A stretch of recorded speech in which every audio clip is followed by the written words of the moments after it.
আল্লাহর পয়গম্বর জাকারিয়া আলাইহিস সালাম মারিয়ামের হুজরাখানার মধ্যে আঘাত করলেন। খেয়াল করেন বাবা, মারিয়ামের আঘাত করলেন। সঙ্গে মারিয়াম ডেকে বলেন, কে আপনি? এত রাত্রিতে আমার হুজরাখানার মধ্যে আগমন করলেন কেনই বা আপনি? কে বা কাহারা এত রাত্রিতে আমার হুজরাখানার মধ্যে আসলেন? আমি দরওয়াজা খুলবো না, আপনি আপনার পরিচয় দিন। এবার ডেকে বলে, মাগো ভয়ের কারণ নাই, আমি তোমার খালু আল্লাহর পয়গম্বর জাকারিয়া। হযরত মারিয়াম দরওয়াজা খুলে দিল। খেয়াল করে,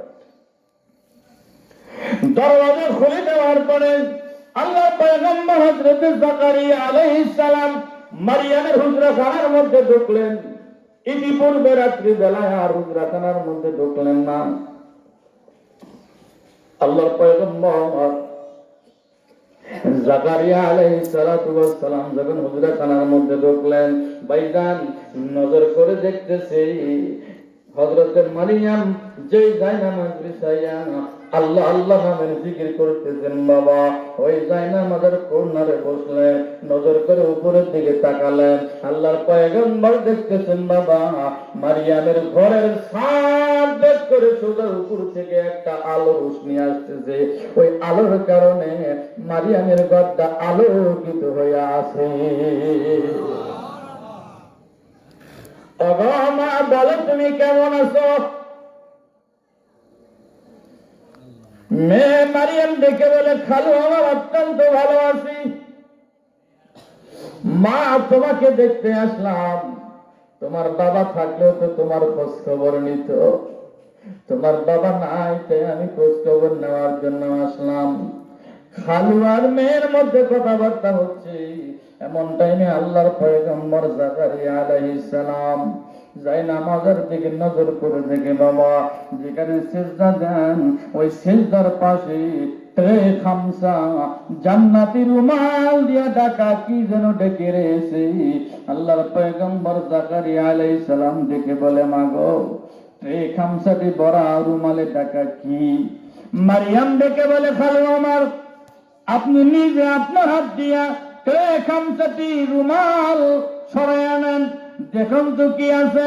হযরত মারিয়াম আলাইহিস সালাম এই কথা বলবার পরে আল্লাহর পয়গম্বর জাকারিয়া ওই ট্রে খামসাটির উপর থেকে জান্নাতের রুমালের কোনা ধরে টান দিলে নজর করে দেখেন বেমৌসুমের ফল, জান্নাতি ফল মারিয়ামের ঘরে।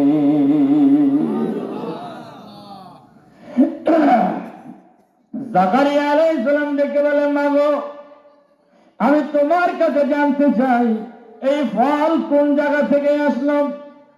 এই ফল তো আমি তোমাকে দিলাম না। ওগো মা মারিয়াম, এই ফল জেরুজালেমের কোন মার্কেটে নাই। ওগো মা মারিয়াম, এই ফলগুলো জেরুজালেমের কোন বাজারে নাই। মাগো মারিয়াম, এমন ফলগুলো জেরুজালেম মিশরের কোন ফল গাছেও নাই। এমন বেমৌসুমের ফল তুমি কোন জায়গা থেকে পাইলা, কেমন করে পাইলা? মারিয়াম ডেকে বলে, খালু আমার ভয়ের কারণ নাই, চিন্তার কারণ নাই। আমার আল্লাহ তার বান্দি মারিয়ামের জন্য জান্নাত থেকে সময় মতো ফলগুলো পাঠাইয়া দিয়েছি। আল্লাহু খায়রুর রাযিকিন। সকল রিজিকের মালিক কে? আল্লাহ। আল্লাহ। আল্লাহ কারে কখন কি খাওয়াবেন, কেমনি খাওয়াবেন কে জানে? আল্লাহ। হযরত জাকারিয়া পয়গম্বর ডেকে বলেন, মারে তুমি বড় কপালওয়ালা মেয়ে। সুবহানাল্লাহ, তুমি বড় কপালওয়ালা মেয়ে। আমার ভাইরা ভাই হান্নার ঘরে, আমার ভাইরা ভাই ইমরানের ঘরে আল্লাহ এত সুন্দর একটা মেয়ে দিবেন, তাও আবার জান্নাতি মেয়ে, এত সুন্দর মেয়ে। এবার হযরত জাকারিয়া পয়গম্বর হযরত মারিয়ামের সঙ্গে কথাবার্তা বলে মামা হুজরাখানা থেকে বের হইয়া মসজিদের